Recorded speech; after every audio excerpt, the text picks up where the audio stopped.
Kesepakatan antara penyelenggara Ijtima dan pemerintah Provinsi Sulawesi Selatan dicapai setelah Gubernur Nurdin Abdullah mendatangi lokasi Ijtima di Kabupaten Goa. Dalam pertemuan, sejumlah kesepakatan diambil, termasuk segera memulangkan peserta Ijtima dan isolasi bagi warga negara asing.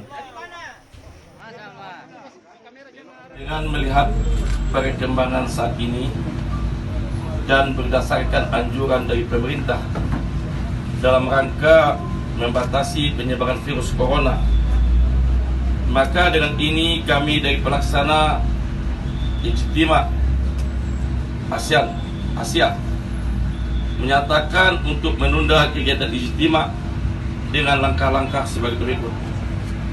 Pertama, membatalkan kedatangan ulama-ulama dari Bangladesh dan Pakistan, dan ini sudah kita lakukan, yang mestinya datang 18 Maret kemarin dan sudah kita batalkan. Yang kedua, mempercepat proses kepulangan warga negara asing yang sudah ada di Medan Ijtima. Itu dengan yang ketiga, adapun langkah-langkah yang kami lakukan terhadap warga negara asing yang sudah berada di tempat ini, di tempat Ijtima maksudnya, kami telah menyiapkan tempat khusus untuk mengisolasi agar terpisah dari orang-orang lokal masyarakat Indonesia dan melakukan pengawasan dengan cara menyiapkan tenaga medis untuk memantau kesehatan mereka.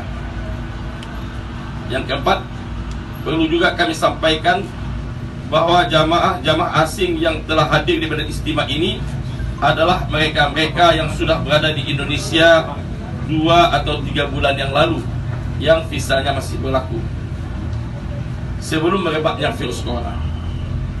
Yang kelima, adapun untuk jamaah lokal, mereka akan kami pulangkan secara berangsur-angsur secepatnya ke daerah mereka masing-masing.